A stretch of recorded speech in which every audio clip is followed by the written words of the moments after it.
Oh, I have to call my mom, and I can't believe I'm telling her that I'm fucking goofy. I hate being goofy. Hey guys, I'm Alain. And I'm David. Welcome to I Finally Watched, where we talk about movies that at least one of us has never seen before. And today, I finally watched Swingers. So, Swingers is about this character, Mike Peters, who moves from New York to LA. He's played by John Favreau, and he's struggling to kind of like boost his confidence and get over his last relationship of like, what is it, 6 years? Hmm. Um, he's like in this like limbo of like they haven't officially broken up, but they're not together anymore because of his move uh, to LA, and uh, he's like kind of really struggling to get over her and get back out there. He has his buddies trying to help him out. Trent, played by Vince Vaughn, is kind of like the main best buddy guy who's trying to like Best, yeah, best buddy guy. best buddy guy. He's trying to like he has a lot of faith in Mike to get back out there and to like pick up women. Trent's kind of like a self-proclaimed pickup artist, I guess, and tries to teach Mikey the ropes on how to get back out there. And yeah, the whole movie just kind of takes place in, I would say, like a week or two, in him trying to get over her and boost his confidence. So this is one of my favorite movies of like all time. I don't know why. It's like a early 90s, mid 90s movie, and it has a lot of not great camera work and kind of sloppy in some places. But for me, I think it's the way it really wraps up in the end that just kind of uh, did it for me. Just established it as one of my favorites. So When I'm did you curious. when did you see it? Uh, it must have been like around 2011, 2010. It was right after one of my breakups. Um, and Very it cathartic. yeah, it's funny because one of my other favorite movies, 500 Days of Summer, um, was also right after one of my other breakups. And so I think it's almost like the situation that I'm in versus what movie I watch. If it's like cathartic to my healing, it's one of my favorites just automatically. So back to Swingers being one of my favorites. What did you think watching it for your first time? The beginning of the movie is very purposely awkward, putting you in this place of these guys who think they're a little bit bigger than they are. It starts out with Trent taking Mikey to Vegas and this whole plan they have of rolling up to a blackjack table with $300, and the pit boss is going to see that they're high rollers and comp them a room and food, and and he can't even figure out how to get chips for his $300, like he's never been there before, and then loses his first hand. Um, Because he because he doubled down on 11. which you're always supposed to do. So it Right, wasn't the of wrong. course. If you're only results oriented, it seems like a bad move, but it's the right play. So, and then he has to go over to the $5 table, and he's just pissed for the rest of the night. Which actually, watching the credits, the woman at the $5 table that wins and then gets the pit boss comes over and wants to comp her a breakfast, which is just like a final like nail in this night. That was John Favreau's mom. Oh, really? Yeah, in the credits it says I don't know, Patty Favreau, whatever. It says the last name Favreau, so I assume it's his mom, which is really funny. I mean, I guess it could be his grandmother. I don't know. Have you ever like gambled in a casino?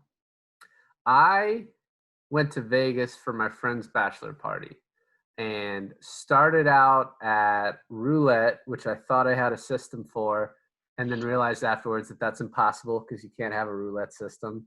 And then when I looked at my system, I was like, that doesn't even make sense. That's just like, and I'm still going to lose. And then I played a little blackjack, which I did all right at. And then I really wanted to play poker, but I went to a table with like $60 and just got not destroyed because I played poorly, but just that only got me a few hands before I was just putting in all my chips after 4 or 5 hands because it wasn't, the blinds kept eating me away. So I think in my Yeah. whole Vegas trip, I lost like $200 or something, which was not as bad as some did on that trip. But back to the movie, I think even after that scene, they pick up that lady and who works at the casino, and she brings her friend, and then Mikey's telling them he's a comedian, but then just keeps making really bad jokes. And they go back to their trailer, and Trent goes into the other room with one of the girls, and he checks on Mikey and thinks he's making out with this girl, but then Mikey's telling her another person about his 6-year girlfriend who he's just broken up with, and he doesn't want to know what to do, and it's killing him inside. And like Well, I all think I think a lot of like Mike's obstacles in his like relationship building, not with just like girls, but even with his friends, um, they get more and more frustrated with him because he won't let go of this old relationship. Not that he won't let go, but he just won't stop talking about it at every chance he gets, to the point where they just want to have a normal freaking conversation with the guy and they can't. um so in a lot of ways that ruins, or not ruin, but hinders a lot of his relationships throughout the movie. Yeah, and as I was saying, he ruins Trent's chance with this girl, which afterwards Trent just says, "I was just doing this for you. I didn't even care about her." The only person in Mikey's life, at least that we meet, that really does care kind of about what Mikey's going through is, I think it's his character's name is Rob, played by Ron Livingston, who most people know from Office Space. Um, has one apparently been through a breakup recently and kind of knows what he's dealing with, and two is, if Trent is the devil on Mikey's shoulder trying to get him to go out and just sleep with women randomly and just have fun all night, Ron Livingston's character is the angel just trying to get him right and make him feel better and get him to a better place mentally. But up until, I would say, when they leave Vegas, that's when the movie to me really took off, and from there on I really enjoyed it. And I watched it a second time, and obviously when the awkward parts are coming, they aren't as awkward, they don't hit you as hard. But man, when he's going through it, and I think it's so awkward too, is because I think this is obviously a movie that guys probably enjoy more. They Yeah, can because relate I they can relate to more as the chasers. um, yeah. but you see Mikey doing things that you're just like, one, probably have dabbled in a little bit as far as calling too much maybe, and two, just like you just know is so stupid. Well, I want to back up to the Vegas trip because I feel like there's a lot of key moments. Mikey is obviously the main character, but I would even say uh, Trent, um, Vince Vaughn's character, is probably like the Jack Sparrow of the movie. Like he's the most entertaining to watch, in my opinion, just because he has this charisma about him, but he's also very stupid. And one of my favorite parts of the movie is when they're in the trailer, before they leave Vegas. They're in the trailer with the two girls. His story about his miscasting call, where he was supposed to play like an 11-year-old kid. I thought that I think that's one of the funniest monologues in the movie. What did you think of that monologue? Because I thought it was just one of the funniest. I really enjoyed it, but he's such a BSer that I'm almost like, toward like throughout the movie I'm just wondering, like, because they don't really go into a lot of background details, but I'm just wondering, like, what does Trent actually do? Like, I know he's an actor, but he calls himself a producer. Like, what is he actually? I don't know what he does. I don't know how any of these people like afford to go out as much as they do. Obviously, they seem to be somewhat frugal, but yeah, that story, I really, I did enjoy it. It obviously looked like Mikey wasn't enjoying it because it's probably like the 45th time he's had to hear that story. But yeah, Right. I completely agree that this movie is great because of Vince Vaughn. It's obviously kind of catapulted him to the career he's had. But yeah, that story is great, and he's great in the movie. Well, so the other thing that I really enjoyed about this movie is they had a couple moments that seemed so out of place, but like were still really funny. The first example I saw was the answering machine trying to console Mikey after he listens to his messages in the beginning. Right. Like, don't worry, you're better than she is, or you don't need her. And to me, it was like such a gag from like Scrubs or something. And it's like not something they really did throughout the rest of the movie. They didn't like do weird stuff like that, except for the end when he sees Lorraine, Heather Graham, and like he looks and sees her, and she's kind of looking at him, and they're kind of having a moment.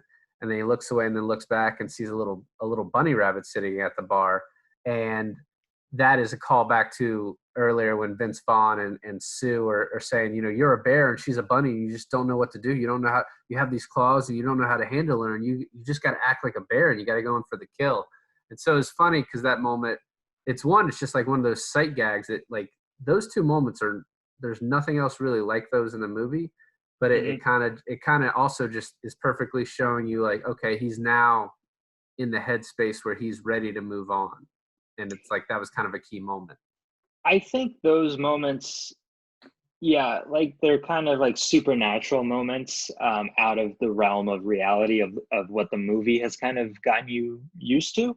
But I think it really puts you, like you were saying, in the mental state of the character. As a guy, very easy to relate to not just the main character, but almost a certain way, we've been in Mikey's shoes before, you know, maybe at a party we've been a Rob, and at a different party we've been kind of a Trent.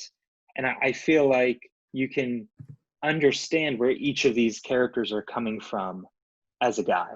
Uh, so I really like the movie for that. They go back out, kind of like, what is it, the six of them? A guy named Sue, a couple other guys. I don't quite remember their names, but they're out and about. And then there's like this good looking lady at the bar. And like you mentioned before, this is when Trent and Sue were giving Mikey the advice, like, he's a bear, he just has to kill the rabbit. He has these claws and these teeth, and he just doesn't know what to do with them. But he just has to go in for the kill. And so he does, and he gets the number from the girl. And there's this whole kind of back and forth thing throughout the movie from there on out is, does he take a day to call her? Does he take 2 days? Does he take 6 days to call her back? Um, and he calls her back that same that very night, and it goes horribly wrong. Yeah, the phone call was one where the first time I watched it the other night, like I had to pull my shirt over my head and just like, no, dude, stop doing it. Like it's fine. Like when he makes the first call and it goes to voicemail, and he's like the number kind of gets cut off. I was like, man, if you do call back, just like real quick, say the number and get out of there. But no, he doesn't do it. Gets cut off again, goes again, and then by like the fifth time, he's like, I don't think this is working out. Which that's like the funniest part of it. Him breaking up with someone who he's never even like just got her phone number, just like, I'm sorry, this isn't gonna work out. And then her finally answering, he's like, oh, were you listening the whole time? And she's like, do not call me again. I would have to say that's you mentioned Vegas as being kind of like the most awkward the movie got. I would have to say where he is like seemingly recognized by this girl at the bar for not being a comedian, for not being an actor, but for basically failing a job application at a Starbucks, and him denying it. I think that's one of the most awkward parts. That's a part that I was like, oh, that's just that which hurts like in the gut. which you then see too. He learned from later on because he's trying to act like a badass. Like, oh, I have a booking agent. I'm doing the Vegas circuit for comedy gigs. I'm about to buy a car, probably foreign. I think I deserve it. I've been working hard. But at the end, when he's talking to Lorraine, and Lorraine is someone that they hit it off, and he's just being himself. It's finally someone who's kind of shares his frustration of having a relationship that's gone south. But he's just very honest with her, like, oh, uh, LA's kicking my ass, and I'm not really getting where I want to, and just lets her know like things are not going well. But she kind of enjoys his honesty, and which is funny too, because in the beginning, and I want to get in like a larger conversation about the character Trent, because in the beginning Trent says, the women respect honesty, and in the end, when Mikey is finally honest, it works out for him, and which is funny because Trent is a complete bullshitter, it would seem, but his advice is to be honest, and then it turns out to be, great advice, and in the end, he's with these girls, but Trent's with these ladies, but he can't even concentrate because he's just watching his boy Mikey, and he's so happy for him. He gets belligerently drunk just watching Mikey dance with this girl, and like he's just like that, which it kind of leads me to the question: would you be friends with Trent? Because Trent isn't a bad guy. Yeah, he's like the devil on his shoulder that's kind of telling him, do this, it'll be fun. Uh, don't think of the consequence. And but he's not a bad guy. So yeah, I would be friends with him. I actually think, and I've had a friend like Trent, and I actually think Trent, this movie today would be considered problematic, is what people would probably call it. And Trent would be considered problematic.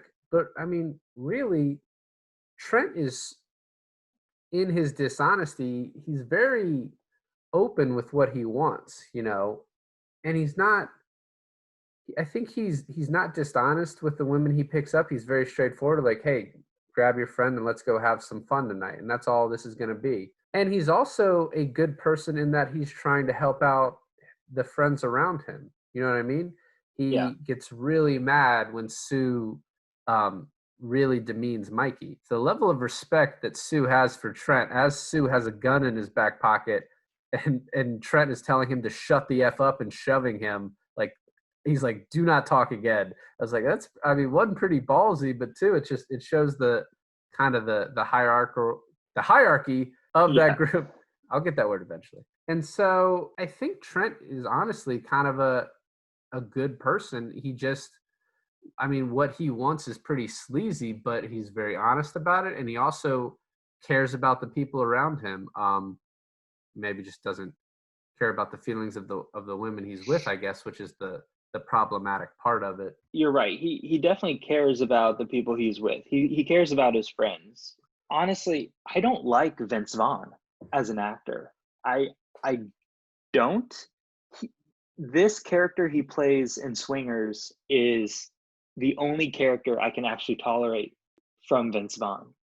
The hottest of takes. Vince Vaughn, obviously, in a lot of movies, comedic movies, is just Vince Vaughn. I think he has taken on some dramatic roles where he's kind of been lauded for. Domestic Disturbance is one I can think of. People didn't like the second season of True Detective, but I thought he was good in the episodes I saw. And then I've heard really good things about Brawl and Cell Block 99. But in the comedy season, Old School, Wedding Crashers, like, I love Vince Vaughn in those movies. I think he's one of those comedic actors who the director just tells him, hey, this is the basis of the scenes, be funny. And he's good at riffing like that. And I think that is exemplified in Swingers. Mm. So anyway, the other things I really noticed about this movie was, and we kind of talk about this a lot with older movies that we rewatch or someone watches for the first time, but there were a lot of like just 90s stuff in this. The opening credits were really interesting because they played basically kind of a full. It wasn't Sinatra, but it was a Sinatra era type song, and that was just it was kind of a really like old school movie moment you don't see as much anymore. Mhm. And then just the things of the times. Everyone had answering machines, and that was like such a huge plot point. Which nowadays you'd be like, dude, you can't text her for 3 days. Don't go onto her Instagram. Do not like her pictures. Don't try and find her. Do not follow her. You know what I mean? So it's kind of Mhm. the. And then I also noticed everyone had those steering wheel locks, which no one uses anymore. But Right. like every single character had them. It's like they panned in on it too, which is really funny. It's like they kind of knew what they were doing. Like these are going to be stupid in the years to come, I guess. But all those little kind of touches I really enjoyed. Well, there's some tropes, like cinematic tropes in the movie. Uh, there's a part of it where they talk about Tarantino, and I think they're hmm talking about Reservoir Dogs, and it's like, oh, it's so unrealistic when they're all like walking towards the camera in slow motion, and it cuts to them walking towards the camera. Yep. And like this really low frame rate slow motion that does not it's not smooth at all, and it goes on for way too long. But and I accept it. Like I'll be like, okay, I'm okay with it because they kind of call themselves out on it Yeah, beforehand. they're not taking themselves too seriously. Yeah, so it's like, okay, that's pretty funny. And then it just drags, and it's like, okay, okay, okay. Like you see a lot of homages to other filmmakers in this movie. And I think it was just because of that just sheer 90s feel. But Right. when they're in their apartment, I think it's Sue's apartment, and they're playing the hockey game. Yeah. Um, I just got a very like Clerks kind of vibe.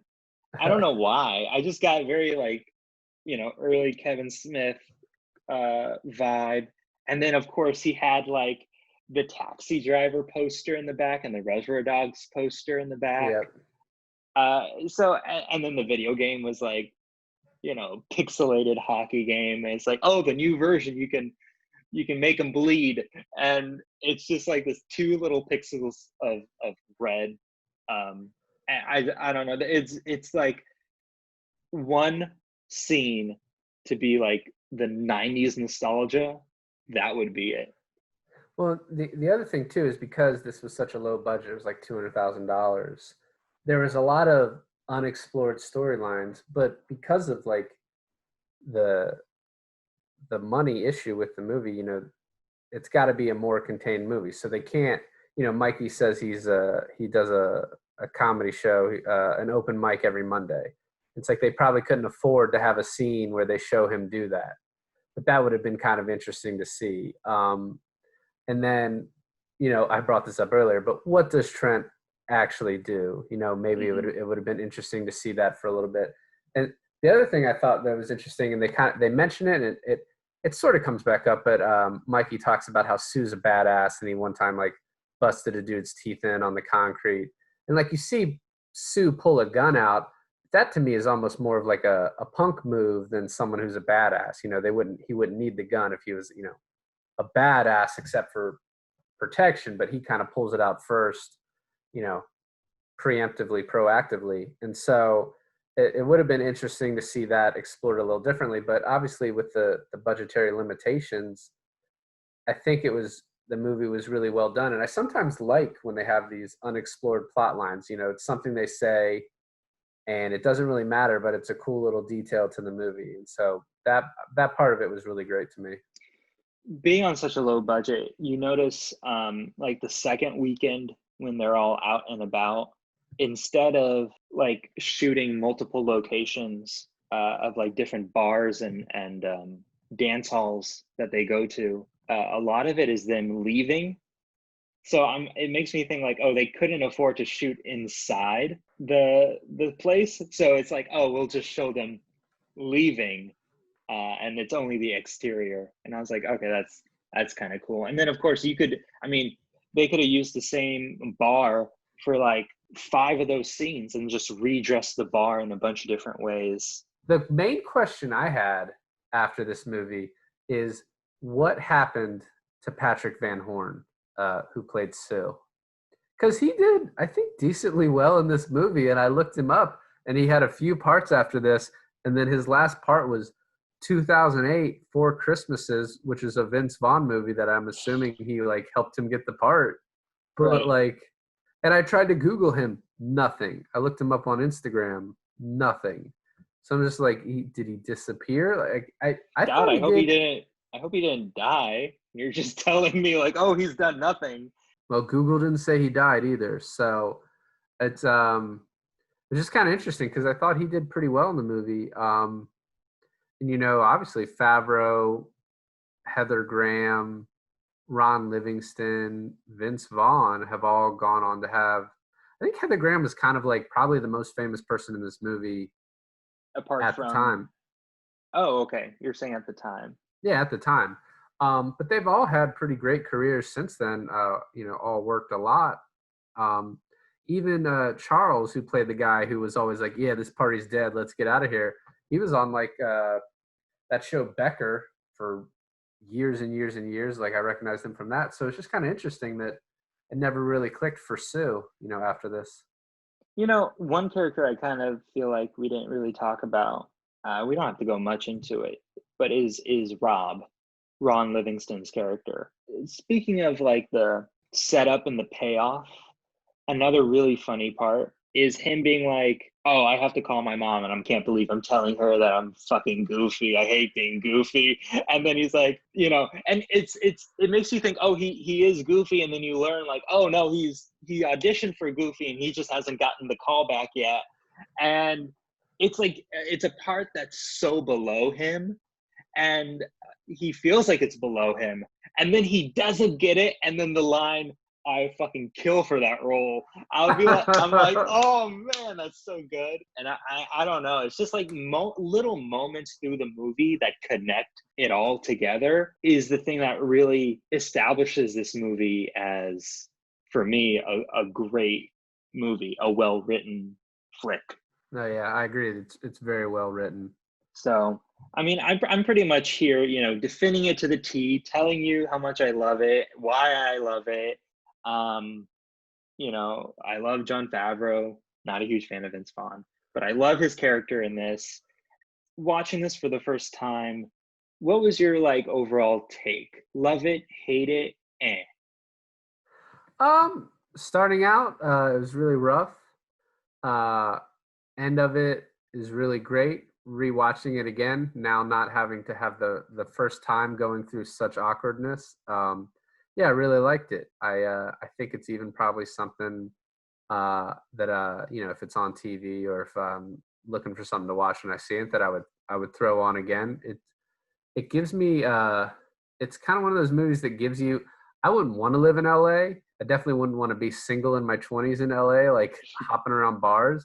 But it kind of gives you a nostalgia for an era and a place like I haven't been. You know what I mean? It's just like a cool little slice of life of like this place that's kind of mythical to people that have never been to LA. So yeah, it's something I would watch again. I definitely want to watch. I never saw Made either, which is not like a sequel, but it's kind of like it's a Vince Vaughn, Jon Favreau movie. 5 or so Hmm. years later. That's like I've never considered like seen it's an I've never seen it unofficial. either. Well, maybe someday in the near future. So Yeah, as an episode, I think it definitely should be. All right. Well, thanks for listening to I Finally Watched. I'm David, and I finally watched Swingers. Bye.